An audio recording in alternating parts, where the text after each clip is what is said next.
This meeting to order. Welcome to meeting number 32 of the House of Commons Standing Committee on Procedure and House Affairs. Pursuant to Standing Order 108, Sub 3, the committee is meeting for the first time on the study of Bill C-25, an act to amend the Canada Elections Act and to enact an act to change the names of certain electoral districts, 2026. We should probably come up with a better acronym than that, but I will leave that to everyone in the room. Today's meeting is taking place in public in a hybrid format, pursuant to the standing orders. If members wish to speak, please raise your hands. I would ask all in-person participants to consult the guidelines written on the cards on the table. These measures are in place to help prevent audio and feedback incidents and to protect the health and safety of all participants, especially our interpreters. A few comments for the benefit of members. All comments should be addressed through the chair. For members in the room, raise your hand if you'd like to speak. And I don't think anyone's on Zoom today. Before we get to our witnesses, there is a draft budget. Is there any opposition to moving that draft budget? Seeing none, the draft budget is approved. I'd like to welcome our first panel, who will also be here for our second panel.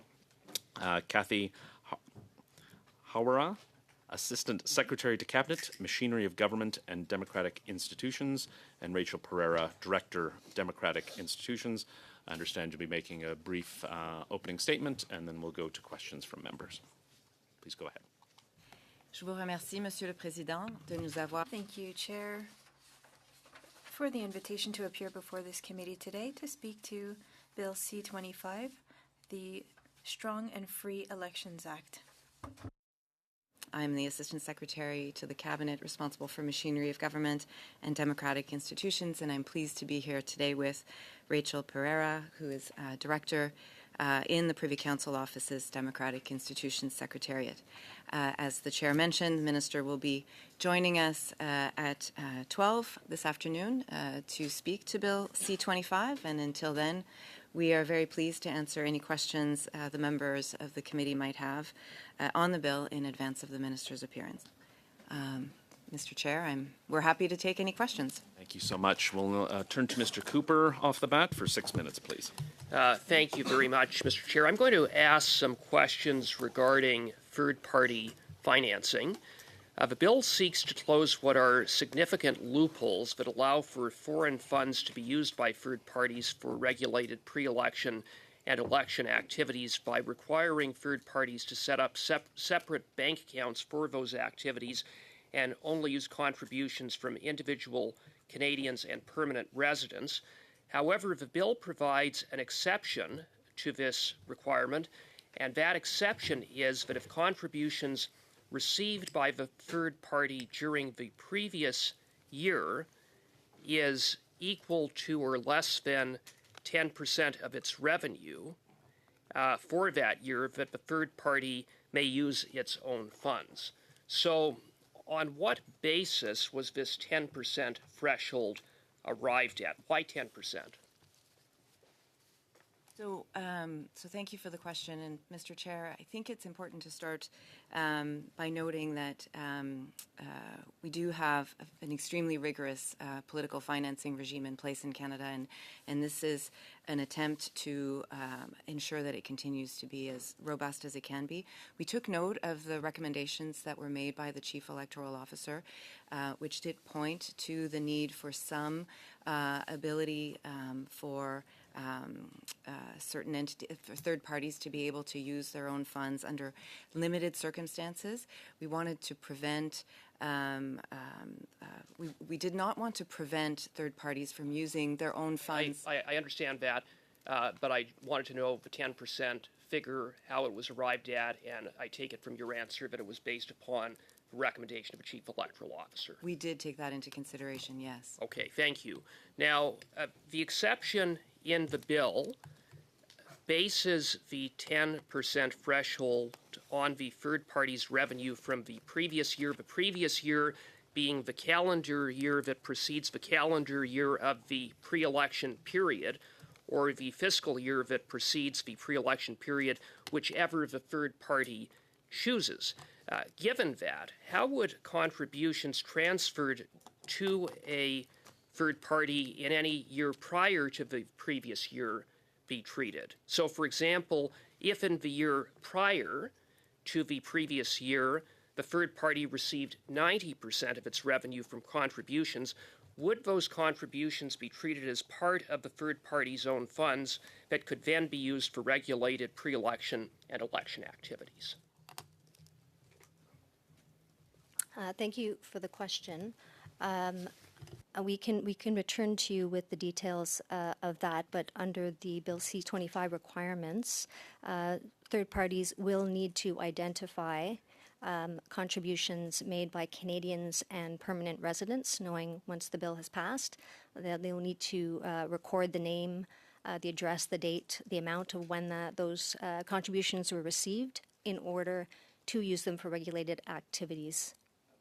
But that is the case if the exception doesn't apply, and I'm wanting to know whether in the year prior to the previous year, if funds are melded, because if those funds are melded, if the third party can use those monies as part of its own funds, then what would remain is a loophole that would allow for, among other things, foreign funds.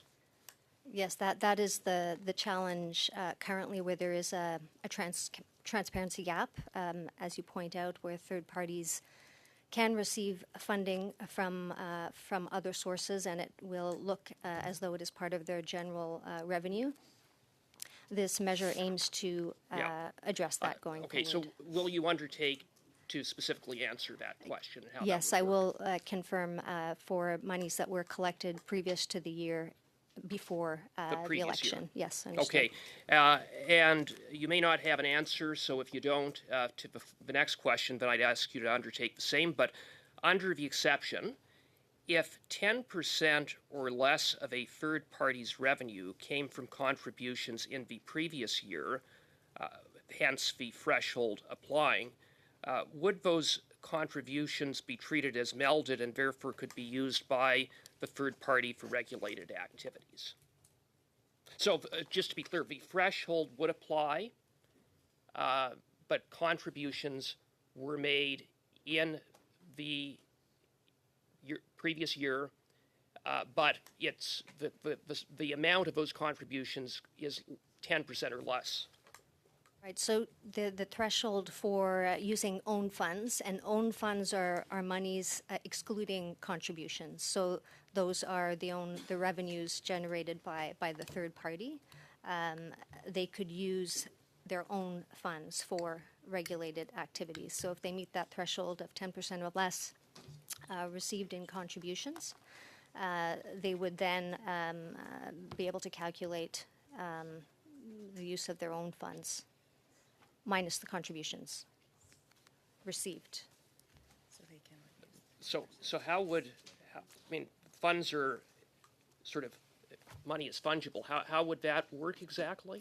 Well, I'll walk through. So for the threshold, so third parties under the bill will only be able to use contributions from Canadians and permanent residents for regulated activities. They will need to report on those, of course. They will be able to use their own funds if those are funds not received from Canadians or permanent residents. For example, selling merchandise, their other business lines, etc. If all those contributions do not exceed 10% of their overall revenues in the previous year, as you've noted. So if I meet that limit, I'm a third party, and I have, let's say, $1,000 in contributions, and the overall funds that I have are $9,000 of my own revenue. The donations at 10% of my overall income, which was the $9,000 and the $1,000, is 10%, and then I would be able to use my own funds because I meet that threshold. Thank you so much. We'll now go to Mr. Lewis for 6 minutes, please. Thank you, Chair. I want to thank Ms. Suara and Ms. Pereira for being here and sharing your time and your expertise. Bill C-25, Strong, Free, and Elections Act, reflects a simple but essential principle that democracy must be both open and secure. Canada's electoral system is among the most trusted in the world, but trust is not static. it must be actively protected as threats evolve. And so this bill, I believe, responds directly to recommendations from the Public Inquiry into Foreign Interference, Chief Electoral Officer, Commission of Canada Elections, which we'll be hearing from subsequently.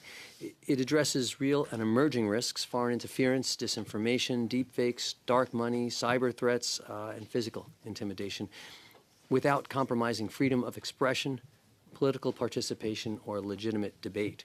So we're here in committee to discuss the scope of the bill, that it be targeted and proportional, but at the same time it preserves openness and accessibility to serious candidates, parties, and voters. So if you can share with me, either of you, some of the safeguards that the bill has that would ensure that it captures only intentional, harmful conduct and not possibly a good faith disagreement or error. Thank you for the question. Thank you, Mr. Chair. I think there are a number of ways, a number of examples in the bill that highlight the kind of balance that we're trying to strike between closing gaps, addressing threats we know are present and need to be responded to, and at the same time trying to strike the right balance and ensuring that honest mistakes are not overly or unduly addressed. I think one example is the new provision in relation to false information. We are trying to be very targeted in this measure, ensuring that we are responding to the most critical, a real potential threat that false information about who can vote, how voting is conducted, etc., which could potentially harm the integrity of our system. But the measure is quite targeted, needs to be clear about the kind of intention that the individual has, and it's very clear that they know that they need to know that the information is misleading. At the same time, if we look at some of the measures that we're proposing from an enforcement perspective, we are expanding the number of violations of the Act or offences, contraventions of the Act that can be dealt with as violations of the Act under the administrative monetary penalty regime, providing the Commissioner with greater flexibility to determine whether a violation of the Act that is unintentional can be dealt with through the AMP regime, through administrative investigations, and through tools like compliance agreements, letters of education, etc., so that we can, again, better target the compliance and enforcement activities of the Commissioner. So you find this throughout the Act, where we are trying to strike that balance between closing the gaps and addressing the threats that are real, and at the same time ensuring that we're taking a proportionate, or the Commissioner and the Chief Electoral Officer are taking a proportionate approach to the administration of the Act. Great, thank you. I think that's what people want to know, that there's a high intent threshold that's set. That seems to be what you're explaining. The Elections Canada, Public Inquiry into Foreign Interference, they all identified gaps. Some of them had to do with election interference and computer system tampering. Are there measures in there that will address some of the issues that were brought up by Elections Canada, Public Inquiry into Foreign Interference? Yes, Mr. Chair. The most urgent recommendations from the Public Inquiry on Foreign Interference have been either wholly or in part addressed, and same with regards to the recommendations made by the Chief Electoral Officer and the Commissioner for Canada Elections in their 2022 report. So, for example, the example that was given with respect to unauthorized use of a computer, we are expanding that particular protection so that it's not just about attempting unauthorized use of a computer to attempt to influence the results of an election, but actually also for attempts to disrupt the conduct of the election. So that's an example with respect to that. A number of recommendations were also made that some of these protections which are in place today only apply during the conduct of an election, and the recommendations was that they should apply at all times. And so the bill expands expands a number of the key safeguards so that they apply not just during the conduct of an election, but at all times, including, for example, a ban on foreign influence of voters. And there is also application of these protections to actions that take place outside of Canada as well. So these were among the critical, I would say, recommendations that were made, and that were the basis of the measures that you see in the bill today. Thank you for taking those recommendations and helping us shape this legislation. Appreciate it. That's my time, Chair. Thank you so much. With 5 seconds left to spare. Madame Normand, 6 minutes, please. Merci beaucoup. Merci pour votre. Thank you very much. Thank you for being with us. I have questions regarding Section 9 of the bill on reports. Can you summarize the amendments proposed by C25?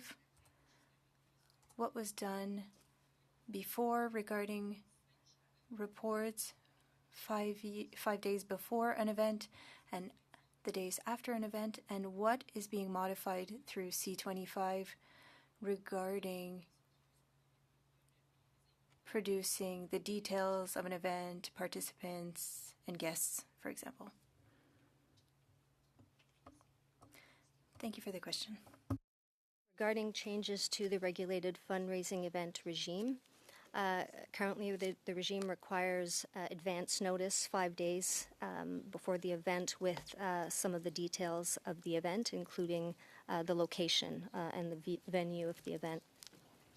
That 5-day advance notice will be removed, it will be repealed. The rest of the regulated fundraising event regime is in place. That means that 30 days after the event, there's a report that will be issued with all of the details that were included before. So the name of all of the attendees, 18 and over, the venue, the prominent attendees, the amount that was contributed to attend. All of those details will be in that report. The only difference is that the location will be limited to municipality and province. So that the level of detail of the venue will change. Et donc pour le rapport So for the information that needs to be produced 5 days before, there is no longer any information being produced. So it's not limited to the municipality even. We're just not indicating that an activity is being organized. Is that correct? Correct. There's no requirement under the law for parties to provide an advance notice. They could if they wish to, but it's not required. Merci beaucoup. Ma deuxième question. Thank you. My next question has to do with Section 5 of the bill. I understand that there are amendments to the preliminary lists that can be obtained by parties, and if I understand this correctly, in order to have access to these lists, a party needs to have presented candidates in at least in 2/3 of ridings. Can you tell us about the impact that can have on the Bloc, who only has candidates in Quebec? I can take it. Je vous remercie pour la question. Thank you for the question. There are 3 criteria established in the legislation, so that's not the only one that needs to be met. And perhaps to clarify, what we're trying to do is to protect the integrity of information that can be found in this list. It is currently accessible to admissible parties who haven't identified candidates who will be presented in different ridings. So the candidate needs to be identified, a candidate who is endorsed. So it needs to be in at least the last 2 elections, or having a candidate in 2/3 of ridings, and then they would have access to that list. following an analysis, all current parties in the House would continue to have access to that list. Thank you. So they're not cumulative criteria.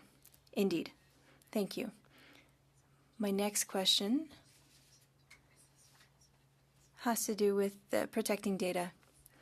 For example, the situation that happened in Alberta a few days ago. There were parties that had access to lists, and they can give them to other people willingly or unwillingly.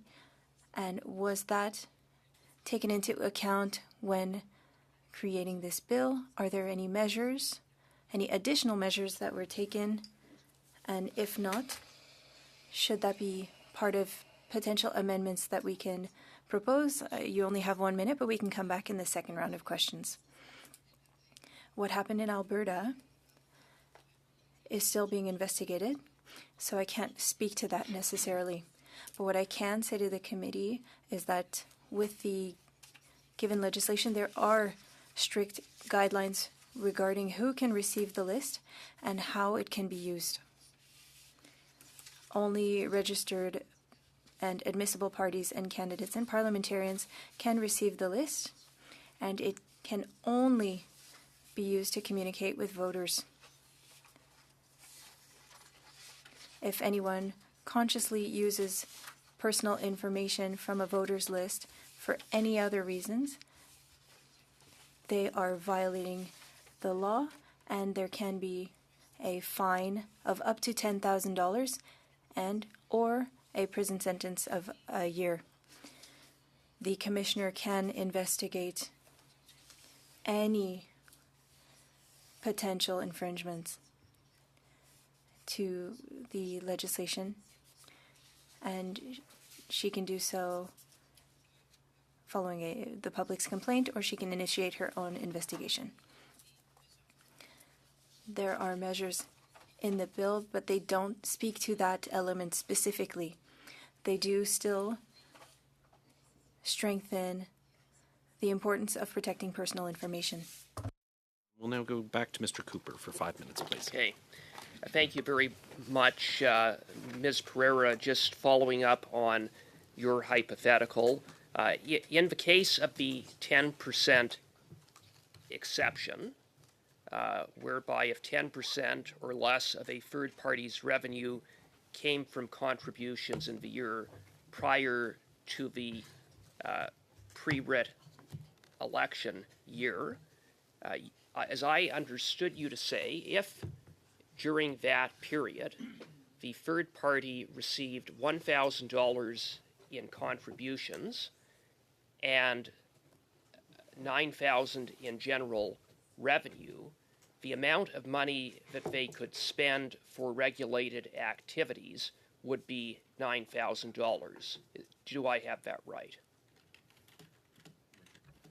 No, thank you for the question. They would be able to use their $1,000 in contributions, but because they meet that threshold, they could additionally use some of their own revenue. So if they have $9,000, presumably they wouldn't use all of their revenue, but they could have access additionally to using those funds for regulated activities, in which case they would then need to provide financial statements to Elections Canada as part of the reporting requirements to demonstrate the source of funds. So they could use those contributions. Those contributions would be treated as their own funds.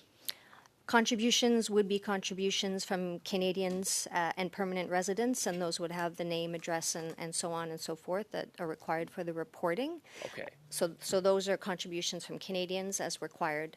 But should some subset of third parties have their own funds, and for example, unions mostly use their own funds as membership dues are their own funds and may not receive a lot of contributions. So they would use their own funds, not from contributions. Okay. Now, take another hypothetical. Suppose that a foreign source decided in the previous year to buy a whole lot of, I don't know, overpriced merchandise from the entity, from the third party, thereby inflating the revenue of the third party, what provisions in the Act, if any, would counter that effort to work around the intent of the Act, which is to stop the use of foreign money from influencing our elections via third parties? So first, that third party, if they were to participate or they wish to participate in the election and participate in regulated activities, they would first have to use contributions from Canadians and permanent residents. But not necessarily, because I'm citing an example where a foreign entity was purchasing merchandise, goods, items for the intent of circumventing the Act. And I know there are certain provisions where if there's evidence that it was willfully circumvented, but these things are very difficult to establish, very difficult to prosecute. So it seems to me, but I'm open to hearing you, that this is another way to get around the intent, which is to stop the flow of foreign money into third parties. No, thank you. Thank you for that point. Third parties are not necessarily exclusively political actors, so they operate all the time. I understand. Yeah.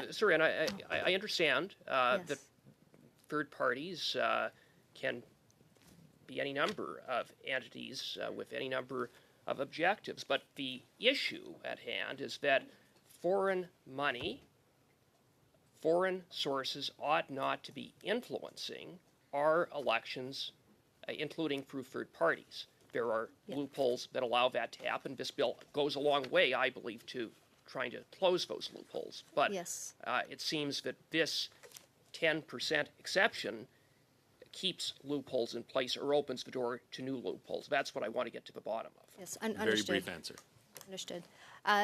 Third parties can sell, their products wherever they wish to. So it could be legitimate sales and sources, and so they do have revenue streams for that. But when it comes to regulated activities, they would not be permitted to use those funds. They would need to provide some financial statements to demonstrate where that money comes from. It's not necessarily nefarious if a foreign entity were to purchase something that the third party actually produces. It may be a genuine, legitimate transaction, but there could be a bit of a challenge if it's their general revenue, but it is for regulated activities. They would need to report on that, provide their financial statements in terms of demonstrating the source. It could be seen if there's 90% of the purchases is coming from some other country, that may raise a question or a flag on the part of Elections Canada. I'll have to cut in. We'll turn to Ms. Fancy for 5 minutes, please. Thank you very much. And through you, Chair, I'd like to comment that for once, I think I'm agreeing with my colleague from across the way there, Mr. Cooper, in terms of his line of reasoning.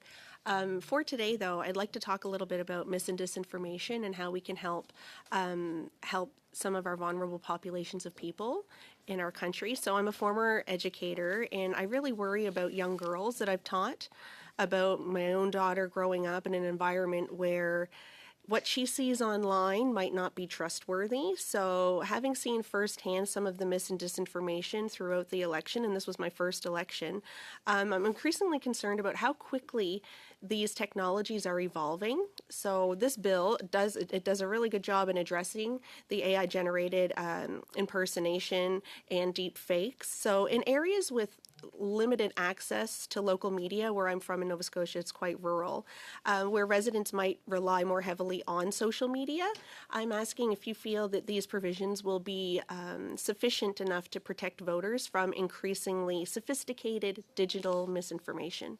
Thank you. Thank you for the question. I think there are a number of measures in this package that will address the concerns that have been raised, and perhaps I'll just start by reminding the committee that we are also thinking about Canada's plan to protect democracy when we are thinking about this particular piece of legislation. And of course, one of the pillars of that plan is a more informed and prepared citizenry. So I think that is important. We are indeed, the bill proposes to expand the current prohibitions against impersonation in recognition to include impersonations through AI and deep fakes. So we recognize that this is a threat and it's a growing threat. And so this is something that the bill will make extremely clear, that those kinds of impersonations are unauthorized. I think the measure that I referred to earlier around false information is also relevant in this context. It is certainly meant to address an emerging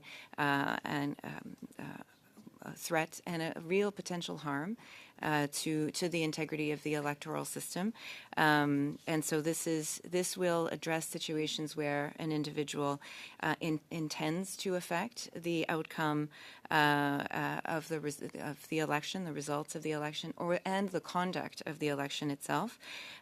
If they know that the statement they are making is false or misleading, and it is a statement about the core elements of the electoral system: who can vote, how they can vote, how to register to vote, the process for counting votes, and ultimately the eventual results of the election.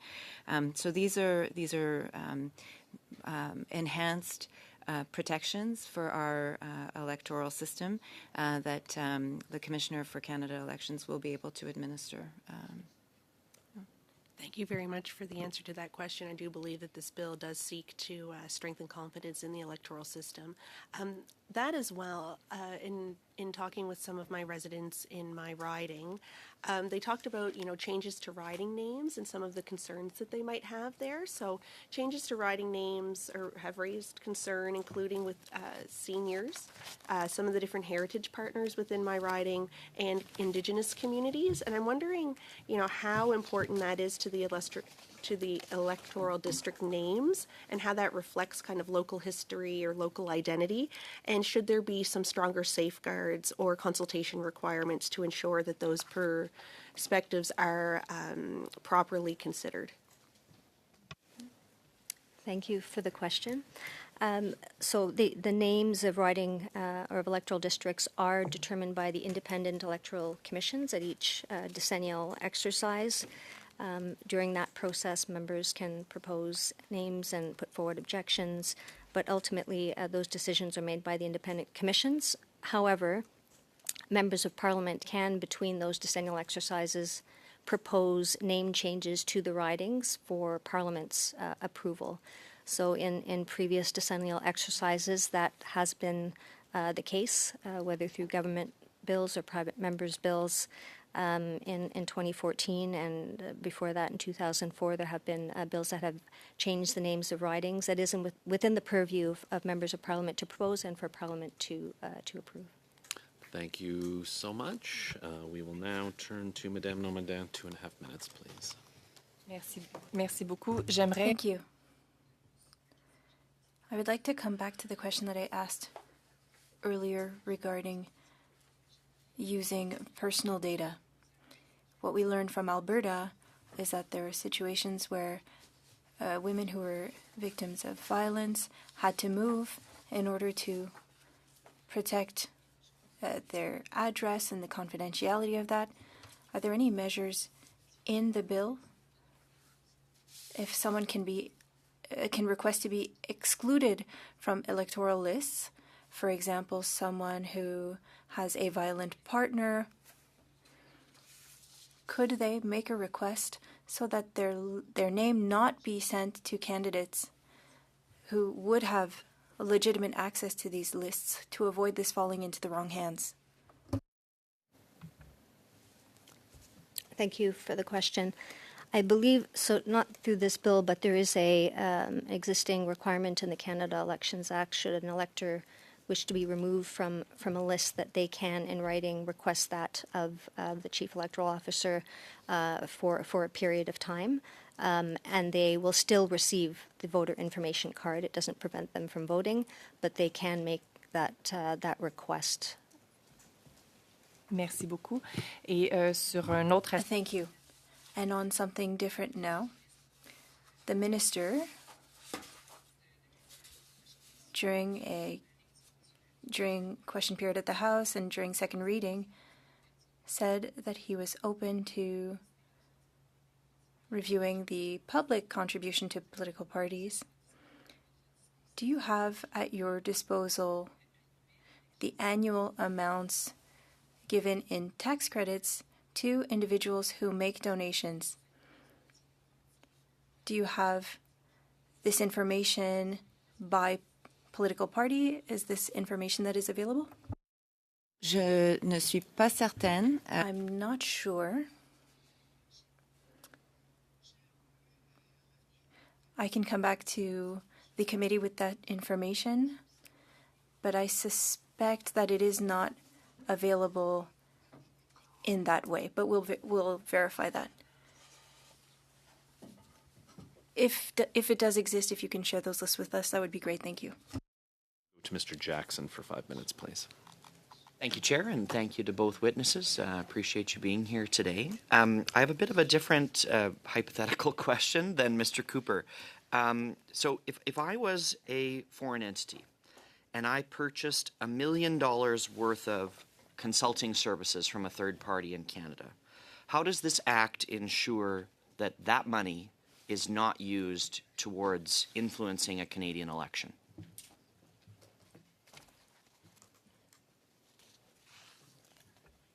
So there are requirements for third parties. They need to register if they wish to spend 500 or more in the election, and then they're subject to a variety of reporting requirements.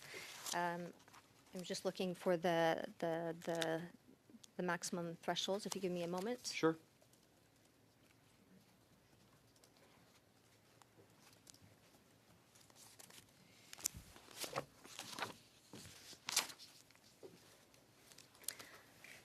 So there are also pre-election and election period, as you know, spending limits for third parties.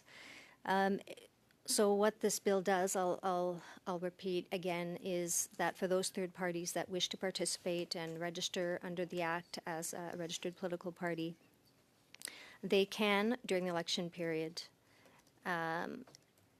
use funds from Canadians and permanent residents. If those funds are 10% or less of their overall revenues, they will be able to use those own revenues with reporting requirements that would provide transparency to Elections Canada to know what the source of those funds were. So a very large third party that generates a lot of business that would be part of their financial statements, and that might raise some questions from Elections Canada in terms of where those funds are coming from. They could be legitimate sources of funding.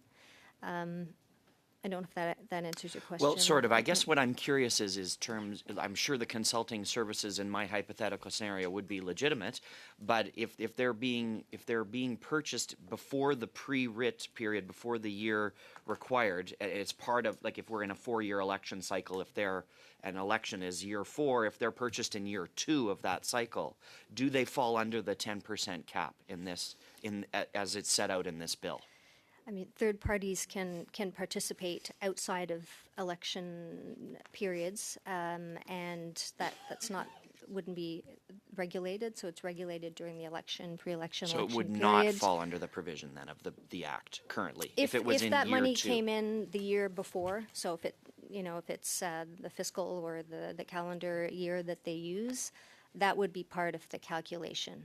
So the year before the election, if that money was coming in, it was part of their revenue stream. Right. That would be captured as part of that threshold. But not 2 years before an election.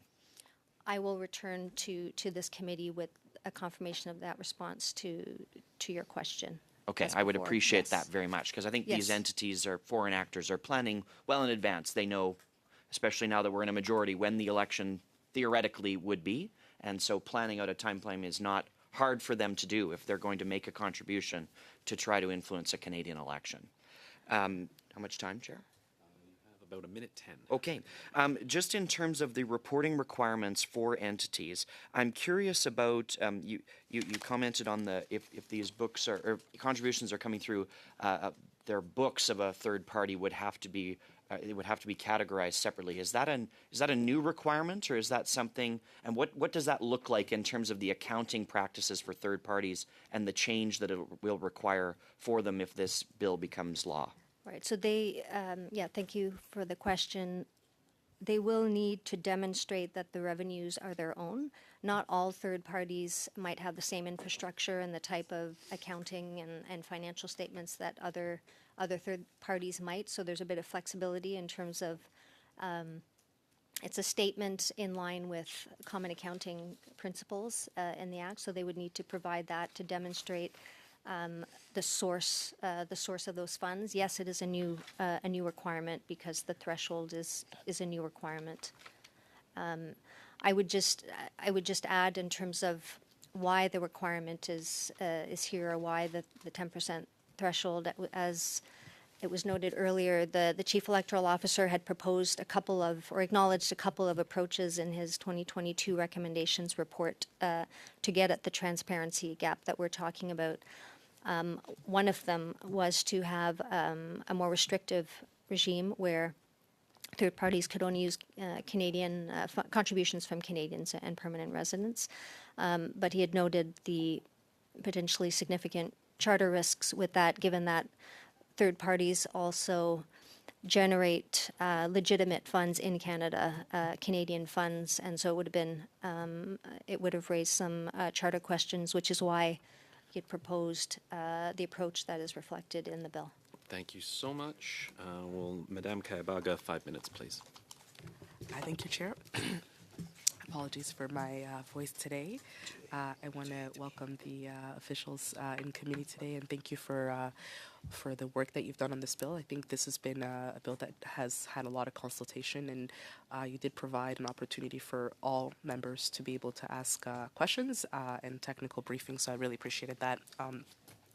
I did want to ask some questions around some of the gaps that are currently in our Elections Act that you think Bill C-25 is going to close, and what risk you view that would remain if we didn't act, as well as, based on your experience, have the recent incidents, including the Alberta case, exposed vulnerabilities for our act and how elector information is accessed or shared.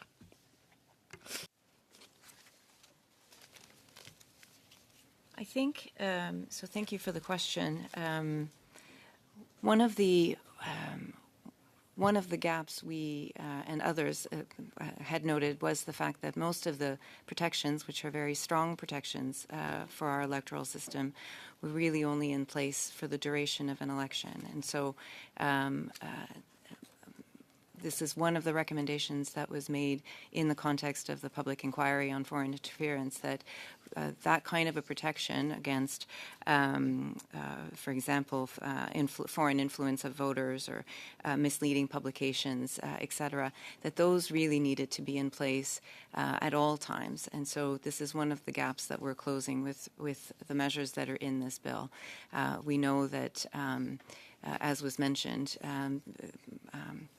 threats to our electoral system don't just happen during the electoral period. So this, I think, is quite important. One, in terms of the privacy of information, and in particular voter lists, we did take note of the Chief Electoral Officer's recommendation that there was a vulnerability with respect to the preliminary list of electors, and so the bill targets a measure there as well, which we've already discussed, with respect to ensuring that those lists, that list in particular, does not fall into the hands of an entity that does not actually intend to endorse a candidate, but is looking for access to personal information. So those are some of the examples of the gaps that the bill proposes to close.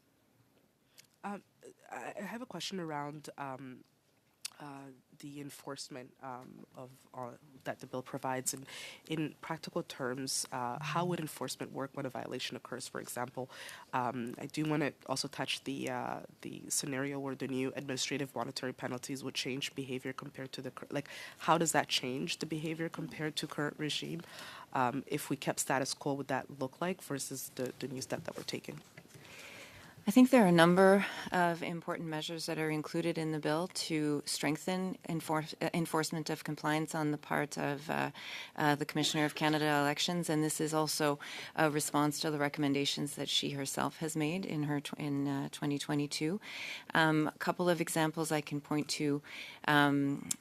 At the moment, if she is conducting an administrative investigation, she cannot compel an individual to cooperate with her investigators by attending an interview, providing information, producing documents. If they don't cooperate, she must go to court, which of course is more onerous and is an inefficient way of dealing as swiftly as possible with enforcements of the Act. And so we are proposing new authorities for the Commissioner that are very much in line with authorities that are available to similarly placed Commissioners. With respect to the administrative monetary penalty, we are proposing to increase them.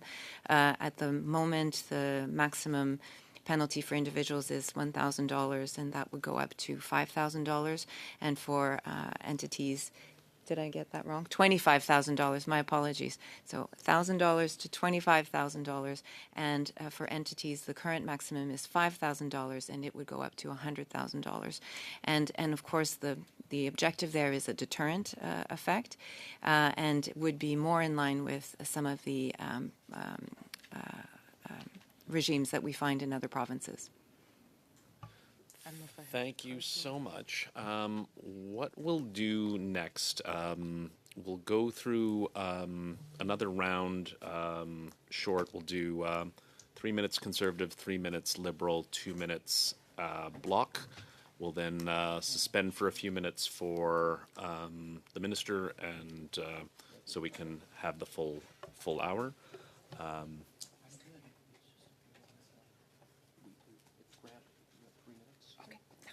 Mr. Jackson, go ahead. 3 minutes, please. Thank you, Chair. And thanks again to the witnesses. Appreciate you undertaking a couple of those questions and getting back to us just for clarification on how that applies to a 4-year election cycle. I think that's important for committee members to understand as we're considering this bill. As Mr. Cooper said, we're generally supportive of a number of the provisions that came forward in this piece of legislation. Just looking for clarity on a couple of those items. I'm just wanting to follow up specifically a little bit on the monetary penalties as well. I'm wondering, and I apologize if I missed this already, but where you arrived at the $100,000 new proposed monetary penalty for entities in the bill. Thank you for the question. So we've looked at a couple of different examples, one being provincial and territorial comparable election laws.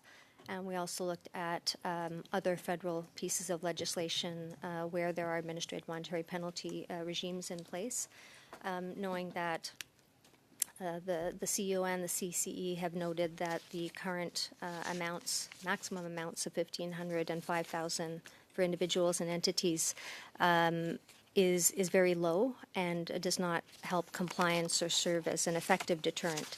And so I can give some examples of how this aligns. The new maximums align with other provinces. Sure. Maybe basically. if you could just provide those to the committee after the fact. You probably don't have to read them into the record, but I would appreciate that. Sure. You mentioned earlier in your testimony that the chief electoral officer had provided feedback that going to allowance of 0 foreign contributions would potentially, I think you said the chief electoral officer thought that might result in a charter challenge. And I'm just curious for a little context around that. That surprises me that somehow the charter may come into effect with relation to foreign contributions, or did I understand that wrong? Please clarify. Thank you. Yes, thank you. No, I may have articulated it not clearly, but just to be clear, the option to limit third parties in Canada to participate in, to not use their own funds at all in regulated activities. So legitimate Canadian companies generated funds in Canada could be seen as limiting freedom of expression. And so that may be too restrictive. That was the consideration around that approach. Certainly a more restrictive regime would limit circumventing other funds from coming into the system. In other words, limiting only to Canadian contributions, Canadian citizens and permanent residents would be quite restrictive. So the consideration was around limiting Canadian third-party legitimate funds.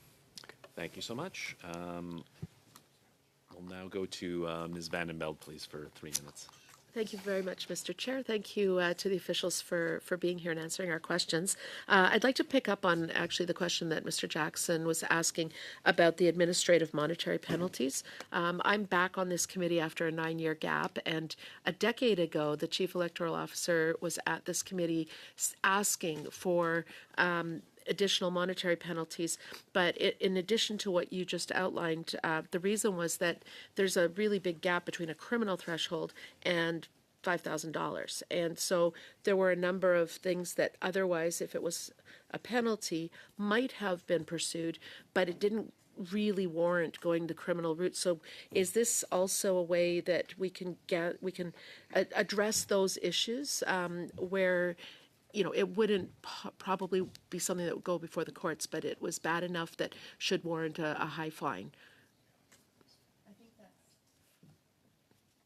I think that's right. And in fact, what we're also doing is expanding the number of contraventions of the Act that can be dealt with through the administrative monetary penalty regime to give the Commissioner greater flexibility to deal with things that need to be dealt with, but not through the criminal process. And also, I noticed that in the bill in C25, it talks about cryptocurrency, gift cards, making sure that these can't be used.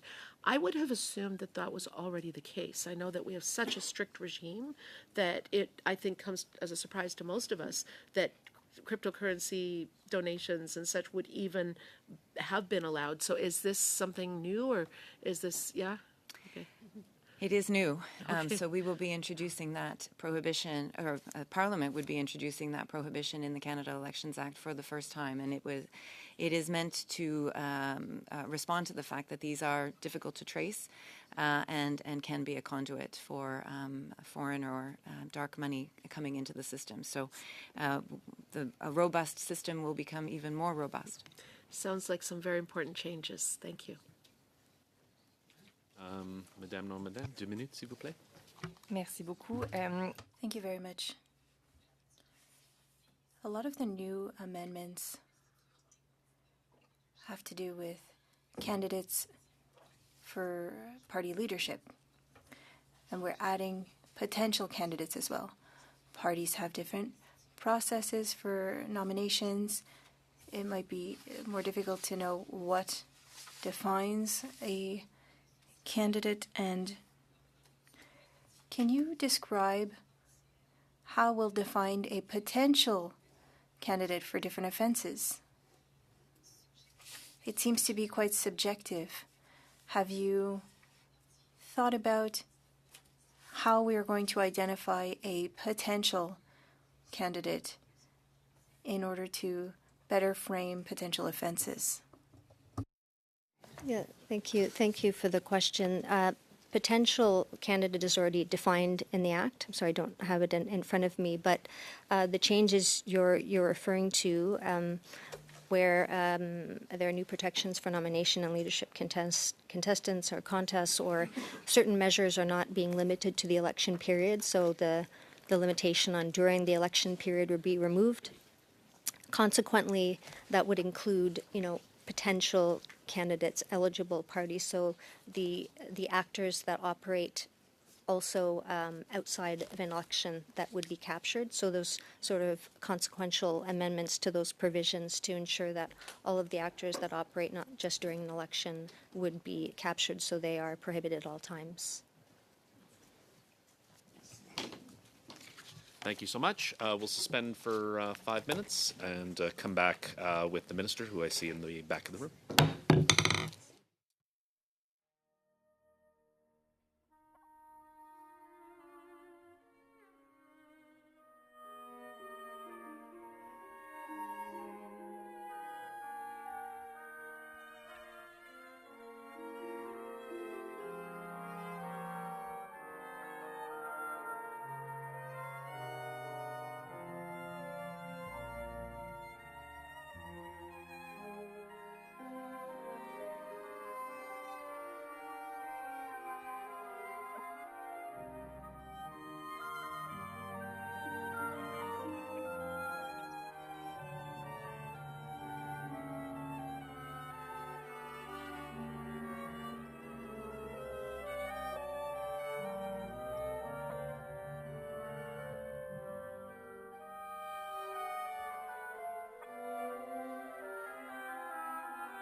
Of familiar faces and a new one. I would like to welcome the Honourable Stephen McKinnon, Minister of Transport and the Leader of the Government in the House of Commons.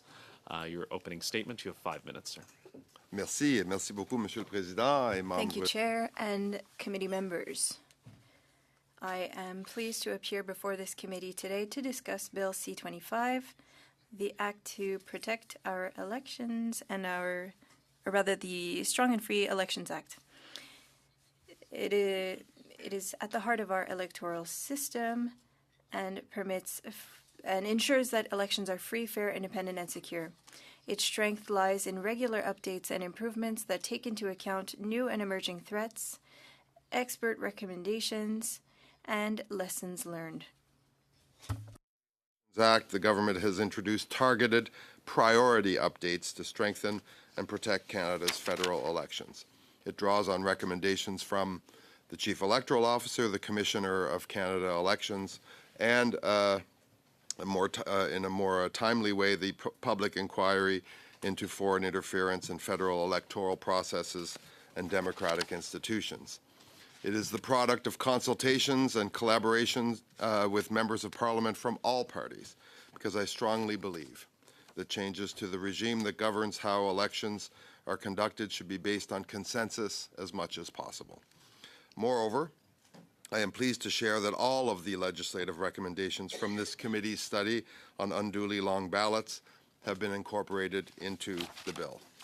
Le projet de loi C-25 comporte deux parties. Bill C-25 consists of two parts. Part 1 includes amendments to the Canada Elections Act in 5 key areas. Firstly, the protection of elections, as well as nomination processes and leadership contests. 2, strengthening the political financing regime. 3, facilitating law enforcement. 4, protection of personal information.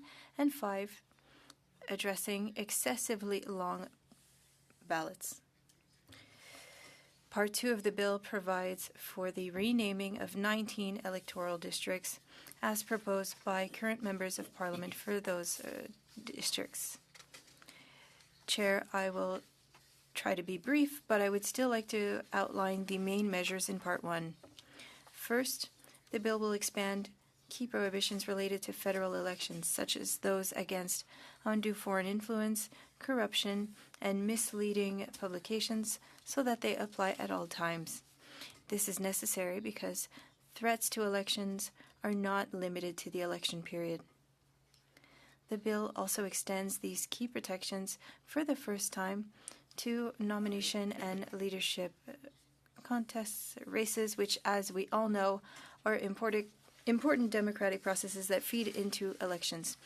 The protections for elections and races will apply both inside and outside Canada in accordance with the recommendations of the public inquiry into foreign interference. Technology and disinformation pose increasing challenges to our democracy. That is why Bill C-25 will prohibit manipulating the voice or image of trusted electoral actors with the intent to mislead voters. It will also ban the intentional spread of false information regarding voting or the voting process with the intent to affect the conduct of results or an election. Mr. Chair, let me be clear. These amendments will not prohibit parody or satire, nor statements made in good faith. They do not target personal political opinions. Instead, they will capture intentional efforts by malicious actors who spread false information to undermine trust in elections. To increase transparency over political financing, Bill C-25 will prohibit political entities from accepting untraceable contributions, such as cryptocurrencies, gift cards, or money orders. This will also apply to third parties for regulated activities. The bill requires third parties to use contributions from Canadian citizens and permanent residents to pay for regulated activities, while permitting those who wish to use their own funds to do so if they meet certain conditions. Ce projet de loi permettra en outre This bill will also enable the Commissioner of the Elections to fulfill her enforcement mandate. The Commissioner will be able to conduct more effective administrative investigations by using tools similar to those available to other federal commissioners to obtain necessary information. She will be able to enter into information sharing agreements both nationally and internationally. She will also have the authority to impose higher administrative monetary penalties when warranted. Bill C-25 will also strengthen privacy policy requirements for federal political parties by including new requirements such as the obligation to implement physical, organizational, and technical safety measures, security measures, taking appropriate measures in the event of a data breach, and a ban on the sale of personal information. caused by unduly long ballots. Bill C-25 will limit voters to signing only one nomination form, require election officials to represent only one candidate per district, and prohibit false or misleading information on nomination forms, among other measures, to deter those who do not genuinely seek to represent voters in Parliament. I would like to sincerely thank this committee for your study of the actions of the longest ballot committee in federal elections, as well as your comprehensive recommendations. And I'm pleased to share that the 7 legislative recommendations you made are included in this bill. Mr. Chair, as I said at the outset, I strongly believe that changes to the Canada Elections Act should be based on consensus as much as possible. In that vein, I look forward to answering all the questions this committee may have on these measures to ensure our democracy remains, as it is, one of the strongest in the world. Merci beaucoup, Monsieur le Président. Thank you very much, Mr. McKinnon. Before we go to questions, I'll just like to remind members, just be careful with the microphone in front of you when it's on. The other thing, I know sometimes these can get contentious and speaking over each other becomes a issue, and just for the benefit of our interpreters, if we can, I'm not saying don't be passionate, just keep in mind the interpreters when we are talking over each other. So we'll start off to Mr. Cooper for 6 minutes, please. Thank you, Mr. Chair. Thank you, Minister. The bill goes some way towards closing what are significant loopholes that currently allow foreign sources of funding to be used by registered third parties for regulated pre-election and election activities. However, the bill provides for an exception whereby third parties can use their own funds if contributions constitute 10% or less of the third party's revenue in the year prior to the pre-election period. This leaves, or appears to leave, the door open to foreign money being used by third parties for regulated activities. For example, it's unclear if contributions made in the years prior to the pre-election period would be how those funds would be treated, if they would be treated as melded as part of the third party's own funds and therefore funds that could be used for regulated activities. So given that, why not simply close all loopholes with respect to foreign funding and require third parties without exception to set up a bank account with contributions coming exclusively from individual Canadians and permanent residents, just like political parties? Thanks. Good question. We followed pretty much to the letter of the Chief Electoral Officer's advice on this issue. And let's agree that 10% does leave a crack in the door. It was, quite frankly, I think the chief electoral officer probably already also struggled with this, and that is that if you reduce it to zero, you may be unfairly or unduly excluding some quite legitimately Canadian organizations, indisputably Canadian organizations, from participation. But I think we can agree that on the objective, we want to squeeze foreign funds out of this third-party regime. We have a third-party regime in terms of our elections and financing that is already, I would say, a model in the rest of the world, and already quite stringent. But I just want to finish by saying, open to this committee's consideration of that very matter, and look forward to your advice on it. Okay, well, I thank you for that, Minister. And I would just say that you are right in terms of what the Chief Electoral Officer did recommend in his report on the 2019 and 2021 elections. But I would put it back to him, and I guess I put it back to you, as to what is so prohibitive about requiring a third party, such as a corporation or a union, or whatever that third party may be, from simply setting up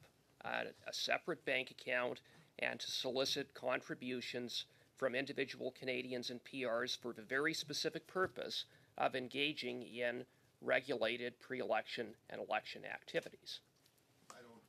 The answer to that is I don't think that's it's a choice. Again, I think we probably agree on the end objective. This, in my view, is a detail that I would be happy to be guided by this committee's judgment after you consider alternative measures.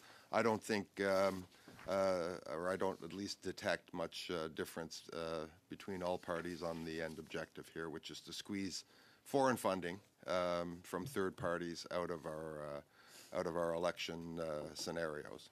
So I take it from your answer that you're open to amendments. I'm open to this committee's consideration of that matter for sure. Okay, Yep. Thank you. On a different matter, and I guess I would just say that I do think these loopholes need to be closed to the extent that they exist, and I believe they do exist, because elections should be decided by Canadians free from foreign influence, including foreign funds. And it has been a real problem. It's not just a hypothetical problem. It is a real problem that has been exploited at present by third parties. But on a different matter, this committee undertook a study on the malicious activities of the so-called Longest Ballot Committee. We produced a unanimous report with recommendations to curtail the Longest Ballot Committee or other malicious actors from weaponizing the ballot and disrupting the democratic process in future elections and by-elections. I'm pleased to see that most of the committee's recommendations are incorporated into Bill C-25. One recommendation, however, that has not been incorporated into the bill is that the Canada Elections Act be amended to provide for penalties when signatures are obtained on nomination papers before a candidate has been identified. There was evidence that the Longest Ballot Committee may have in some instances induced electors to sign nomination forms in which the candidate's name was blank, only to fill in the candidate's name after the fact upon recruiting one of their fake candidates. Now, the intent of the Act is that a candidate must receive the endorsement of at least 100 electors in a riding to get onto the ballot, yet signing a blank nomination form is clearly contrary to the spirit of the Act, but yet this type of mischief can occur without penalty. In my view, an amendment should be brought to close this loophole. What are your thoughts? Very brief, Mr. McKinnon. Clauses 4 and 52 very quickly provide an offense if someone knowingly provides false information. Otherwise, that is a violation. So I think we could probably circle around and compare notes on this, because our view is that would be addressed by these sections. Perhaps tighten it. Yeah. Thank you so much. We'll now go to Mr. Genereux for 6 minutes, please. Thank you, Mr. Chair, and thank you, Minister, for joining us here today. So I want to get right into one of the issues that I see, and hopefully you're able to address it, is I understand that the purpose of C-25 is to update and further strengthen our existing election laws. But in that vein, I hope you could talk about the protections that already exist in Canada's Election Act, or that will be added under Bill C-25 that will protect Canadians from the issue that was recently brought to light in Alberta, where it appears a list of electors was shared online. Yes, from what I know about that issue, which is based on reporting, media reporting, it appears to be an extremely cavalier use of the Elections Act, and what would constitute at the federal level under current law an extremely serious breach of the provisions of the Canada Elections Act. You know, voters lists are pretty sacred. That's why Parliament, in its wisdom, has decided to manage their or to govern their management very, very carefully. Provide for serious offenses for breaches of those provisions. And in this bill, we tighten up even further, very significantly, the privacy provisions that govern all political parties at the federal level. The Alberta incident is something I think that all members should take extremely seriously. And coming as it does, you know, provincial electoral lists aren't that much different than federal electoral lists. And I think that it is up to elections authorities in all jurisdictions to make sure that the provisions governing the confidentiality of that information be held extremely tightly, and when it's not held extremely tightly, to deal with it in a very serious way. Right. Thank you, Minister. From what I understand, violating the law can a fine up to $10,000 and potentially 1 year in prison. That's correct. Can you tell us where, or tell us about the increase to the administrative monetary policy penalty amounts, and why were they chosen, and then how do they then compare to other jurisdictions across the country? Offenses at the federal level tend to be much more stringent and dealt with much more stringently. You will see the enforcement powers in these amendments of the Commissioner are enhanced, and her ability to compel testimony, all, of course, in the spirit of giving her more latitude and ability to deal with these. They are, in some cases, administrative penalties, and we want to give her some discretion around that. Let me give you some examples of administrative monetary penalties. In Alberta, the Election Act can be up to $100,000, again, depending on the offense. British Columbia, up to 50, Manitoba, 20, Ontario, 10 for individuals, and 100,000 for entities. Those would be maximum administrative monetary penalties. And under other federal pieces of legislation, up to $1 million, say, for the anti-spam legislation. The Financial Consumer Agency of Canada Act, up to $1 million for individuals. The Competition Act, $750,000. So you can see that the quantums are quite different. And in my last couple minutes, I want to shift gears a little bit. The 5-day advance notice of regulated fundraising events. Yes. Can you explain why these changes were being proposed, and maybe give us examples of what type of problems Well, let's start with the premise, and this, of course, applies to all political parties represented here and all others. And that is that full disclosure must be given of a political donation. Must be done in a timely way. It's done by event, and it is done in the most transparent way that we've witnessed, perhaps in the world. To go the additional step, which I would argue is a second reporting obligation, of publishing someone's home address and leaving that on the internet in perpetuity is inviting harassment, is inviting, is dissuading people from participating in the political process in the ways that they are, in ways that are obviously legitimate and in ways that we do not want to encourage in Canada. So publishing someone's address, whether it be these amendments foresee the names of election officials and their home address, or people who are quite legitimately participating in the political process in other ways, is in this day and age a risk that we should not take. Thank you so much.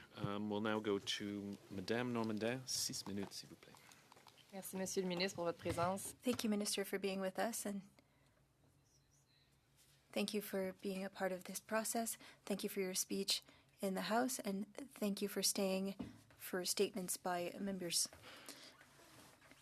I would like to come back to regulated fundraising and the obligation that parties have to provide information 5 days before an event and after an event. This was created by the Liberal Party in 2018, and I do have a few questions, so I'll start at the beginning. You perhaps were not part of the decision-making process at that time, but do you know what led to that decision to increase transparency for these activities both before and after an event?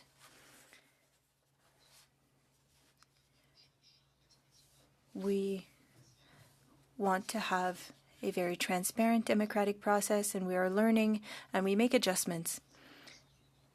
We based our decision on the public inquiry, and there were 2 elections since the last review. So 2 reports and 2 series of observations by the Commissioner and by the Chief Electoral Officer.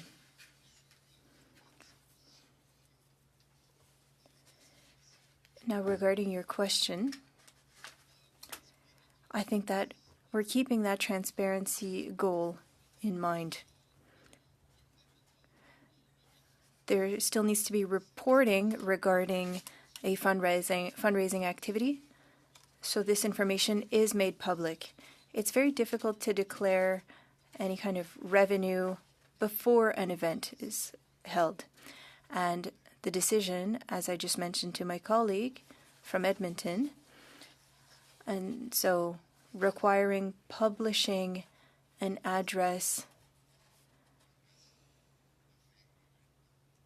of an event or of a participant, this was threatening a person's safety. Now, following up on Mr. Genereux's question, so publishing a report after an event, I understand not wanting to share a specific address, and without naming anyone, were there any events that justified such an amendment beyond focusing only on prevention? I believe that there were a few incidents. Somebody had mentioned that an address was shared online. I'm not sure that I can speak to any specific event that led to concerns, but the possibility is there and the threats are there. And sharing data and addresses, sharing that online is something that has been done. So I understand the security reasons there, so for creating a report after the fact. And so I understand that we are amending that requirement for a report instead of eliminating, but with that 5-day notice, there are certain concerns, and I would like to hear you on finding a balance between transparency and the risks. When we look at 384.2.2, we need to publish the date, the time, and the location of the regulated activity. If we could specify just the date and the time, would that ensure some safety while maintaining transparency in your view? Ensuring that before the event. And so you mean maintaining that obligation to share the date and time, but not the location of an event, and then continuing to report after the event regarding donations and names of attendees. I'm open to that discussion. I'm not sure how that increases transparency necessarily. To announce an upcoming event, all of the relevant information is published after the fact and in a timely manner. But I am open to your committee's consideration of using that information. And we could identify the entity that would be benefiting from this activity or the name of attendees. Often we have an idea of people who will be participating, the number, the contributions. Not always, but if we're talking about $1,500 as the basic or the cost to participate, do you believe that there would be a way to find a balance between safety and transparency without necessarily having identifying information? I know that we had found that balance with a timely report after an event, but not that long ago. And I can remember, I'm old enough to remember some reviews of the electoral process. There were no limits before. Now, the legislation was adopted in order to exclude entities other than individuals and lowered limits and indexed it to inflation. This is also being removed from the discretion. I think that that was the best choice for transparency and, of course, reporting on events in a timely manner and forcing donors to comply with the legislation. If we compare ourselves with other jurisdictions, the political funding system that is the most transparent, and Mr. Harper removed the funding for political parties, and it became clearer. For a political entity, you need to seek funding from individuals, people who can decide what to do with their own money, and to limit those donations. If we compare that to anonymous donations from foreign entities, and that can be possible in other jurisdictions, we won't name them, I think that Canada can be a model. What we're going to do with the next round, looking at the time, rather than having mini rounds at the end, I'm just going to add a minute to everyone's time, which should take us to about noon, and we'll see how it goes from there. So we'll turn to Mr. Cram for 6 minutes, please. Okay, thank you very much, Mr. Chair. Mr. Minister, thank you for joining us at committee today. In 2017, the Alberta Court of Queen's Bench struck down the section of the Canada Elections Act that required that candidates put up a $1,000 deposit to run in an election. And it was that decision that opened the door to the disruptive activities of the longest ballot committee, because if you have a frivolous candidate, that candidate doesn't have to put up $1,000. And I couldn't help noticing, Minister, that in 2017, your government chose not to appeal that particular decision of the Alberta Court of Queen's Bench to the Supreme Court. With the benefit of hindsight, Mr. Minister, is it fair to say that your government should have appealed that decision all the way to the Supreme Court? hard to engage in counterfactuals on decisions that would have been based in law, on advice by the Attorney General, in a government that I wasn't part of, in the sense that I was not a minister at that time. But I do think that the measures that we have taken here and the measures that you and other members of the committee participated in sending the government in terms of dealing with this abuse, and that is what it is, we must call it that, of the electoral process, I think will prove to be very, very effective in dealing with the issue. All right. Well, Minister, I am perhaps a bit more pessimistic than you are in terms of the activities of the Longest Ballot Committee. In last month's by-election in Terrebonne, it's worth noting that all of the Longest Ballot Committee candidates did have a unique official agent, and so they already are complying with one of the changes in this bill. And so now I believe there were 47 candidates on the ballot in that by-election, and Elections Canada did have to go with the write-in ballot process. So if the Longest Ballot Committee continues to cause these problems, do you think that your government may revisit the idea of a deposit of perhaps a smaller amount that would not violate the charter rights, Section 3 of the Charter? Well, inasmuch as there are now two among the 7, I believe, recommendations that you made, but 2 notable ones that they will have to be compliant with.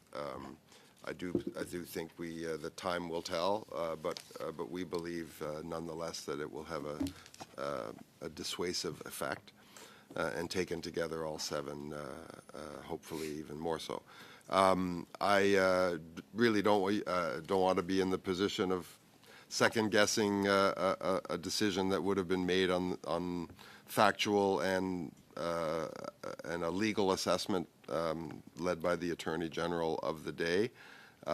But I do think that, to be perhaps a bit more precise, that this longest ballot business is incredibly frustrating to voters, is dissuasive, has a dissuasive effect on voters, and I think all of us should be properly preoccupied with that. I don't like it when the target is a Conservative or a Bloc MP any more than I like it when the target is a Liberal. And I think we have a common reason to make sure that we protect democracy by eliminating this abuse of it. Okay, very good. And I appreciate in your opening statement that you mentioned the report from this committee to counter some of the disruptive activities of the Longest Ballot Committee. One of the recommendations in that particular report was for the signature forms themselves to explicitly say at the top that it is against the law to sign more than one candidate's nomination papers. I did not see that particular change incorporated into the legislation, but I would assume that could be done by regulation or by administrative matters at Elections Canada? Yes, we believe the Chief Electoral Officer has all the authority he would need to put appropriate language at the top of one of those forms. And will you be directing the Chief Electoral Officer I don't to do direct that, the Chief Electoral Officer to do anything, sir. But let me perhaps. Do you expect that result will happen in the near future? I expect that you could probably write to him and suggest that might be something that he would want to consider. That probably be better coming from you than it would be from me. Okay, well, or perhaps the entire committee could hop on that bandwagon. Yeah. And I know the Chief Electoral Officer has at least he did when I was the National Director of my party, had a consultative committee, and that would be an interesting thing, I'm sure, for party officials to raise with him at the appropriate time. Okay, very good. And Mr. Chair, how am I doing for time? 30 seconds. 30 seconds left. Okay, so I guess I will touch briefly on the idea of the name changes in the Act. So as we know, every 10 years there's a Boundaries Commission that changes the boundaries and possibly changes the names. It's not lost on me that if it weren't for the Longest Ballot Committee and foreign interference, we would need a standalone act going through Parliament just to change the names of these ridings. Can you opine on perhaps a more efficient way to deal with the riding name changes than with an act of parliament. Well, we thought we were adopting an efficient mechanism here for doing that, which was to harvest all of the suggestions from individual members of parliament, to not question them. We believe that a member of parliament, we assume that that member of parliament will have done the appropriate consultations in their riding, and if not, woe betide them for making a suggestion that is contrary to their constituents' wishes. So we took all of those names textually and created a separate section, as you know, to deal with them, and it's a certainly more efficient way than dealing with whatever number 17 private members' bills. Yeah, okay. Thank you so much. Madame Brière, 6 minutes, s'il vous plaît. Merci, Monsieur le Président. Merci, Monsieur le Thank you, Chair. Thank you, Minister, for being with us. And thank you to the other witnesses as well. Thank you for working on this very important bill. We know that the world is very different in 2026, very different from just a few months ago. As parliamentarians, it's important that we ensure that our system is efficient and that we protect our democratic system, and we need to be able to adapt. Canada's Elections Act is recognized globally for being very robust and for having a solid system for political funding and having strict limits. But we are not safe from all threats to our system, and that would undermine the public's trust. Can you tell us the different ways that C25 focuses on interference and how C25 focuses on the extraterritorial measures so that we can investigate malicious actors?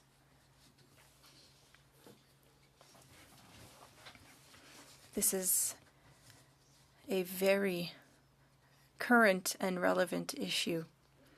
We saw this with the public inquiry, and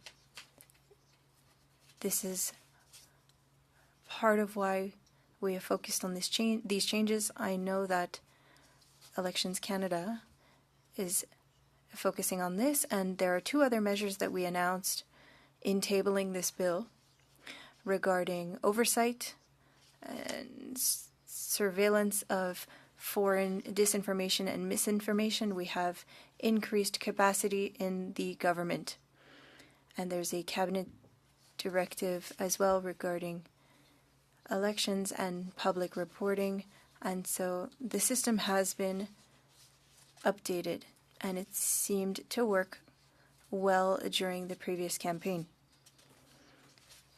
Now we're talking about misinformation, deep fakes, malicious communication of false information regarding the electoral process.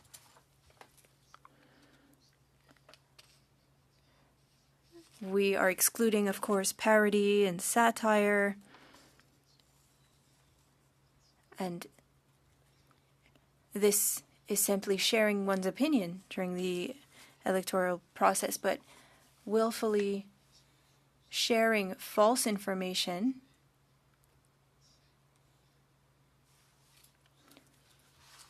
that is known to be false will be dealt with thanks to this bill. We also talked about funding from third parties. This is already well managed in Canada, but it has removed almost all opportunities for foreign participation in our elections. Political parties can no longer use cryptocurrencies, gift cards, prepaid cards, money orders, and so there are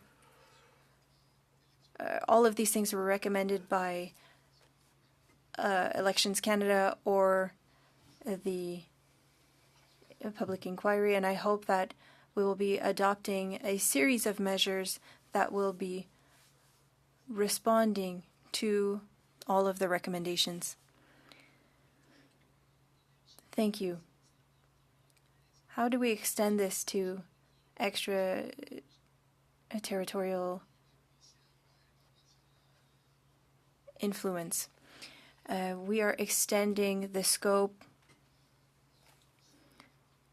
while giving increased information sharing powers to the commissioner.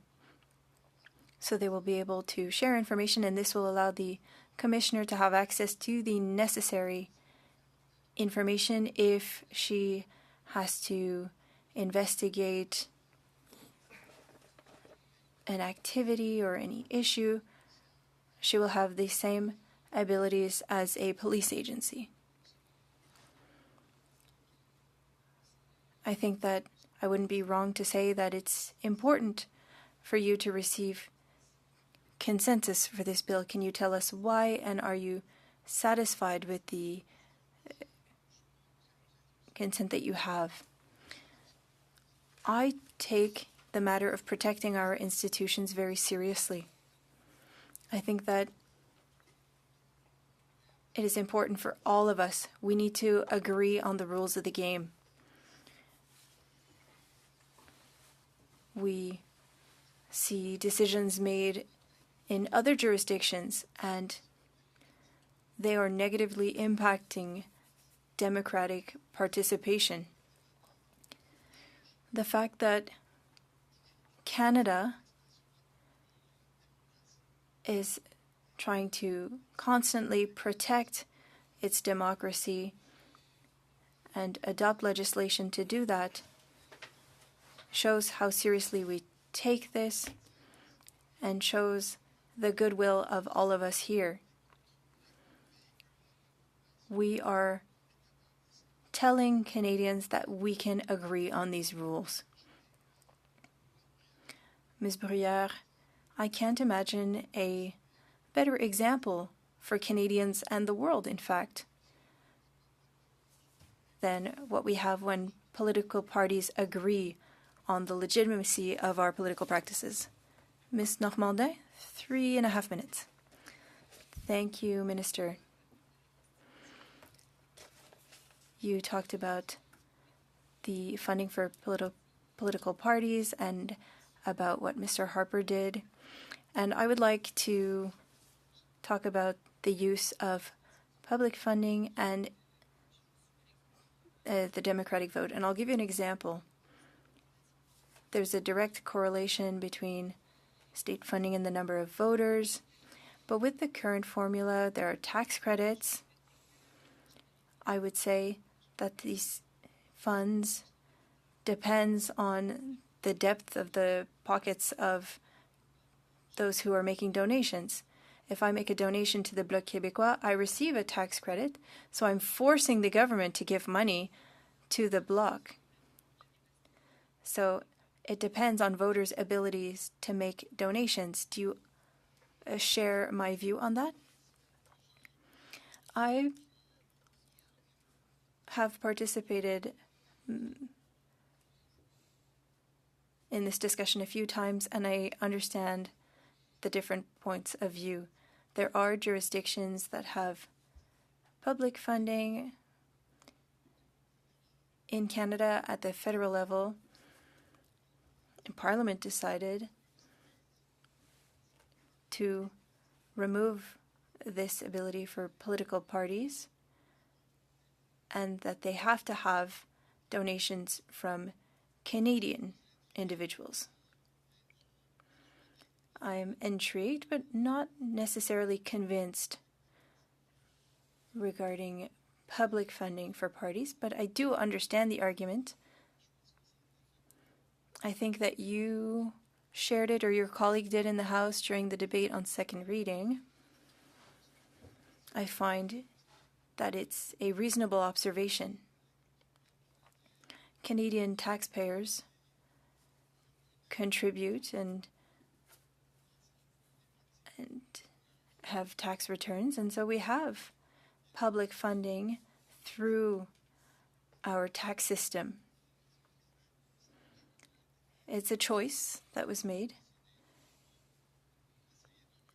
and we decided not to change that in this review of the Act, but it is a never-ending debate. Briefly now on singular signings, on nominations, do you agree that we can expect it to be a deterrent? The Chief Electoral Office said that it would be difficult and we would not be able to reject a nomination if there are multiple signatures. Do you understand that the same way that I do? Yes. There's a lot of legislation adopted by Parliament, and we hope that they will deter in cases where it is difficult to ensure constant oversight. In this case,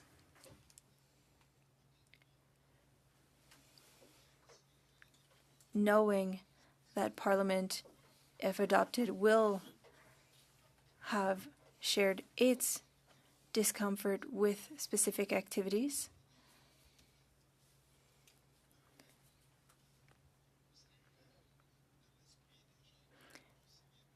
I think that this will be a deterrent for those who would like to sign more than one form, and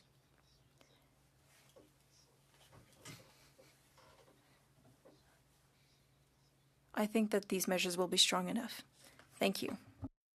Mr. Jackson and Mr. Calkins will be splitting their time. I think it's Mr. Jackson first, but I will leave it to you. 6 minutes, please.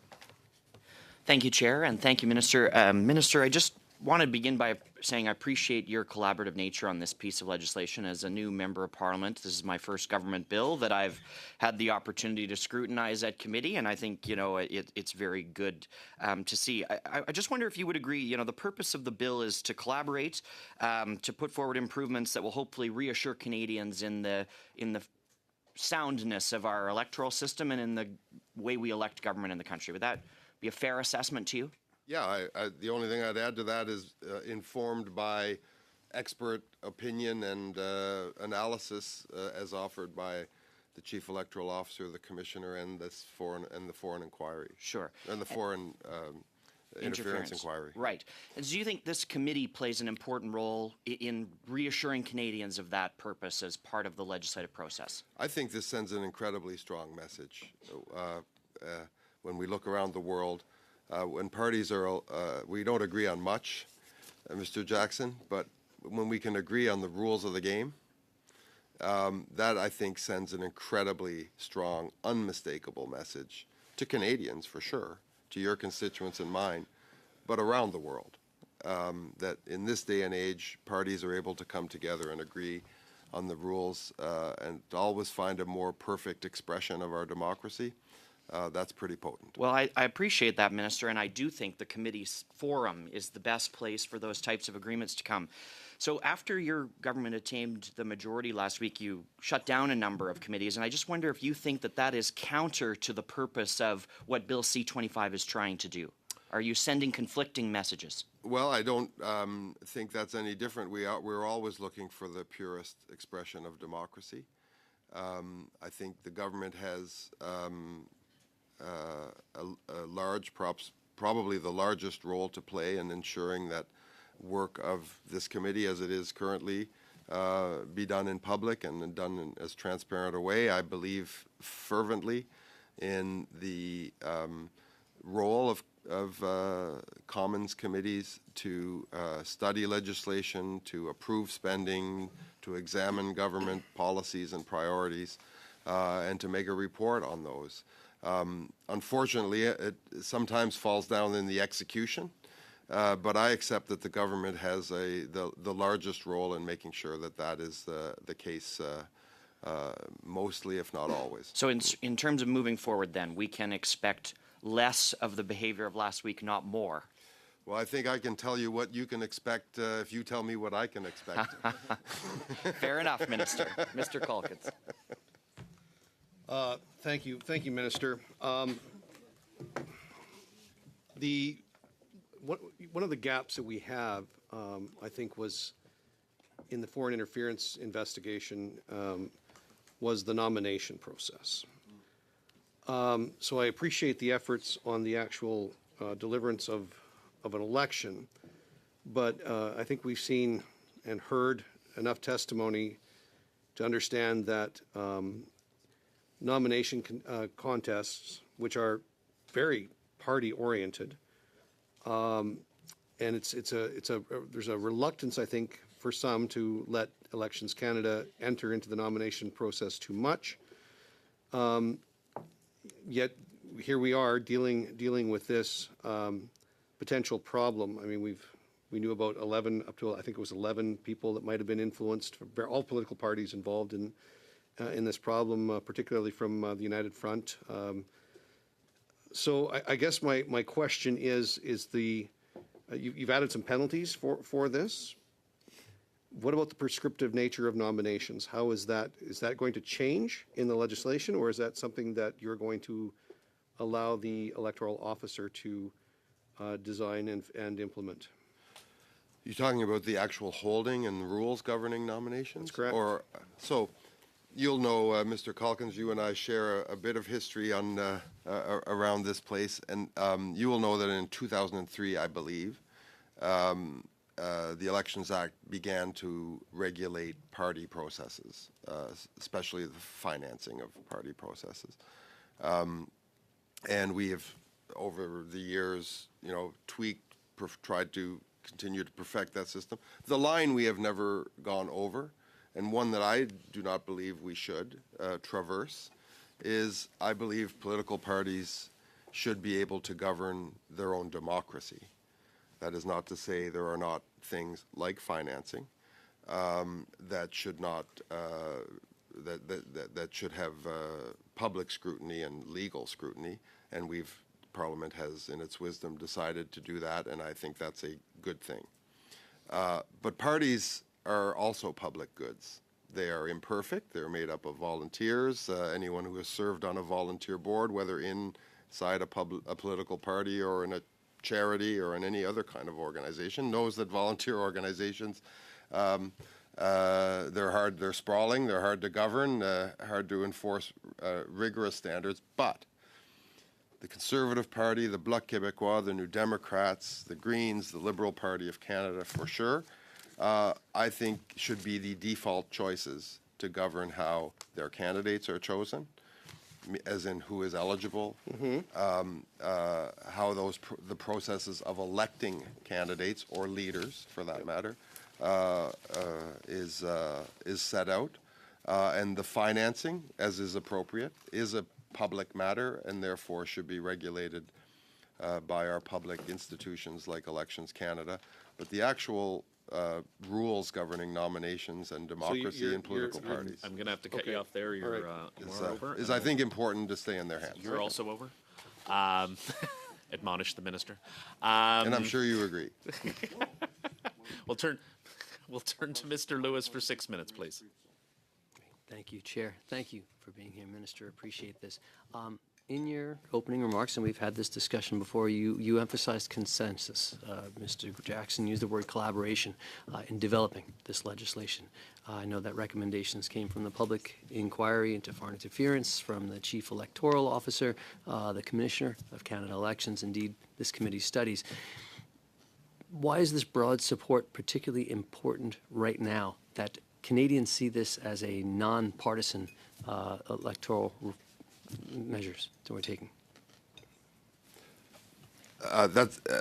I find, in a happy way, the contrast between having this debate and this discussion, where you, members of the committee, are seeking to shape provisions, details of this bill, but no one in our society seriously challenges the essence of Canada's Elections Act, its validity. No one questions that. No one throws the results of elections into doubt. I would add that no one's found a more perfect system than the paper ballot, the pencil, and the blind behind which people get to vote. Canada's democracy is an incredibly strong one. That is not to say it's perfect, which is why we need to make these adjustments from time to time. But I find that debating further improvements to a pretty good system to be a striking contrast with debates that go on elsewhere that, seek to, in some cases, deny the franchise or at least impede the ability of people to participate in the election system, to alter boundaries in ways that, political actors find appealing to themselves. That is a much different debate than the one we're having here today. And I think all of us should be very, very proud of that. Thank you. Is it fair to say then that that collaboration that you referred to lets us focus on more targeted measures than broad or sweeping changes? Translation issue? Can't hear.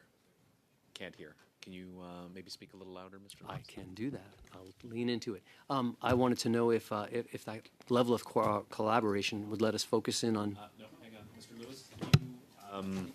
So no. We're not asking you to do that. We're going to check the. We'll pause your time. Can you just talk into the mic? Check 1 2 3. Testing 1 2 3. Nothing yet. Nothing yet. We're not getting anything. We're going to suspend for a minute.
You can say it again.